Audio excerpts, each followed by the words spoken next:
Hello, everyone, and welcome back to another episode of Hawks Latest, your number one source for news, updates, rumors, opinions, and you guessed it, the latest and the greatest regarding the Atlanta Hawks. I'm your host, Zach Langley, aka Langley ATL, and today we're going to be diving into an exciting mix of topics that paint a clear picture of where the Hawks might be heading into the offseason, and we're really going to be focusing today on the front court. So, from surprise breakout performances to potential first round picks, in this year's draft, and even a trade idea that could reshape the forward rotation moving into next season as Atlanta attempts to make another deep playoff run. There's no shortage of intrigue in Atlanta. We're going to break down Mo Gay's unexpectedly impactful season, evaluate two draft prospects, Thomas Sorber and Derek Queen, and explore whether Jabari Smith Jr. out of the Houston Rockets could become Atlanta's next big swing on young talent and really affect the rotation going forward as a potential trade target. So let's tip things off with the story of a young big man who turned heads in the second half of last season. So Mo Gay was never supposed to be in the rotation last year. I mean, he was a second-round rookie the previous season who had spent most of the preseason overshadowed by more experienced players. I mean, Gay's opportunity came only after a wave of injuries last season, most notably to the rising star Jalen Johnson and obviously the mid-season trade of DeAndre Hunter to Cleveland. But Gay didn't just fill minutes. He showed real defensive value when he came in as the starting four after Jalen's injury. I mean, with his long frame, vertical explosiveness, and natural timing, Gay was an elite shot blocker in flashes. I mean, he altered shots at the rim, he rotated quickly, and he even had the lateral agility to stay in front of smaller wings on switches and guards as well. One of the most promising developments was his chemistry on court with Onyeka Okongwu. The two complemented each other well defensively and really offensively. Gay protecting the rim while Okongwu handled some of the switches and mobility, and both of them really developing their three ball. I mean, this tandem really helped fuel the Hawks' best stretch of basketball late in the season. I mean, some of the Hawks' best lineups and throughout the whole season were when Gay was starting at the four alongside the rest of the starters and Onyeka Okongwu. I mean, it's a situation where it's like Gay has been good in stretches, but he's obviously still very raw. I mean, offensively, he has a lot of ground to cover. I mean, a lot. He struggled with efficiency and playmaking, but his jump shot form does look clean. So if he can become a league average shooter, I mean, his floor spacing combined with his defense could make him a long-term rotation piece. We don't necessarily know about right now, but long-term, I do like his future in Atlanta. I mean, he's on a great deal for the next few seasons after Atlanta had signed him after drafting him to a full-time Hawks contract, not even a two-way. So now the question would be, when Atlanta is back at full strength, with Jalen Johnson healthy, and potential other forward depth coming in this offseason, whether that's through the draft or free agency, should Mo Gay still be in the regular season?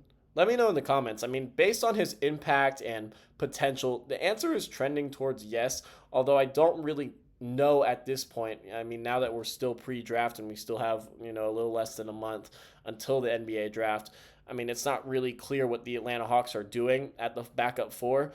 But right now, Mo Gay isn't a bad option to, move forward with as the backup four. However, we're going to shift our focus now to the draft. So the Atlanta Hawks obviously have pick number 13 and pick 22 in this year's NBA draft on June 25th. Now, with the 22nd overall pick in the draft, the Hawks are widely projected right now to take not necessarily a swing because he's someone who really should go earlier. Georgetown freshman standout Thomas Sorber. Sorber had a phenomenal freshman campaign. He was great. He earned all freshman team honors, earning, all Big East team honors as well.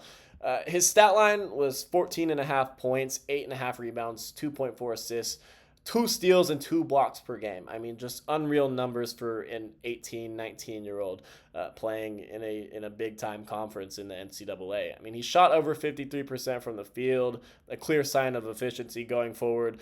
I mean, though his outside shooting does definitely need some work he shot, 16% from deep. So that obviously wasn't there. However, when he comes to Atlanta, if he comes to Atlanta, he'll have a great shooting staff to work with. He can work closely with Kyle Korver and take a shooting leap like we saw kind of like Dyson Daniels did this past season.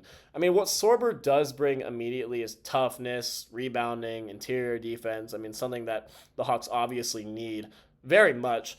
He's a high energy big who's athletic, physical, smart, and all qualities that really should help him contribute big time as a rookie. So, I mean, if the Hawks let Clint Capella walk in free agency, which is obviously what it's trending towards, Sorber could step in as a backup behind Onyeka Okongwu.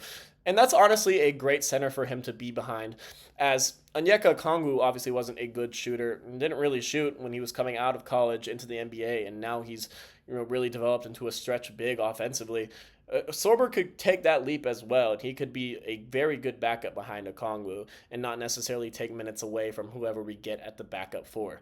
I mean, that kind of cost-controlled rookie depth at center would be a smart move for a team, obviously navigating cap flexibility and avoiding the luxury tax. So at pick 22, Sorber could be an absolute steal, and it's something that I really hope the Hawks end up doing, and hopefully he's still there. Another name that's been heavily linked to the Hawks recently is Maryland's Derek Queen. So Derek Queen was actually a former top 5 projected pick. He's seen his stock fall quite significantly after an underwhelming NBA Combine performance. He posted the slowest sprint time and ranked near the bottom in the agility and the vertical testing. But let's not forget what makes him intriguing, and obviously he would be a target at pick 13. It's just a question of whether the Hawks want to do it. But he obviously has his weaknesses, but he has some really high strengths, which, he's arguably the most skilled big man in this entire draft class. There's real upside there. I mean, he's a very high IQ player with a polished post game, excellent touch, and fantastic vision for a frontcourt player. During his freshman year, he averaged 17 points and 9 rebounds per game and led Maryland to a win in the NCAA tournament's round of 32. Now, while he's not a three-point threat yet, there's obviously, a little bit of room to grow. His offensive instincts are absolutely elite, and his ability to operate in the half court could give Atlanta another reliable offensive option. Now, it's just whether or not there's a real fit there, as Atlanta kind of is looking towards getting a defensive-minded big to obviously play under Onyeka Okongwu. But if Queen does fall to 13, which is the pick currently held by Atlanta, it might be a situation where it's just best player available and it might be too good to pass up.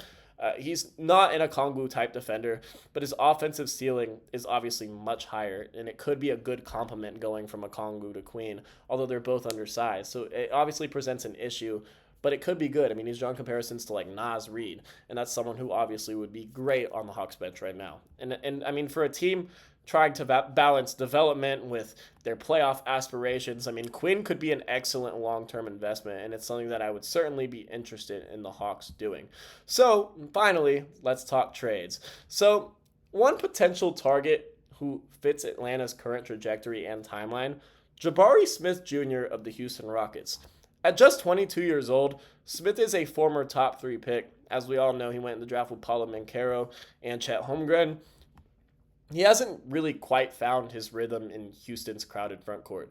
And now with them moving forward as a team that's contending in the Western Conference, he might be on his way out. He saw limited postseason minutes and could be a cap casualty as the Rockets manage that core moving forward. And they're going to have a lot invested into, obviously, Amen Thompson, Tari Eason, maybe even like Cam Whitmore, and obviously Şengün at the 5. It could be something where the Rockets just want to go ahead and get off of him before they have to extend him. The Hawks will be looking for a backup power forward who can contribute right away and support Jalen Johnson. Smith does fit that mold perfectly. He can obviously contribute, and he can start whenever we need him to, if Jalen were to go down with another injury, God forbid. I mean, he brings size, shooting potential, and real two-way upside. He's already a solid three-point shooter. He defends well on switches, and his shot selection is improving. He's shown signs of growth. He just hasn't been able to really flourish in it in Houston. So a change of scenery might be good for a guy like Smith. With the right coaching staff and a defined role, Smith could absolutely flourish in Atlanta, and it might be a great spot for him. So it's something the Hawks should absolutely consider. I mean, a trade package centered around pick 13 or 22 might just get a deal done. It might not cost the Hawks a lot.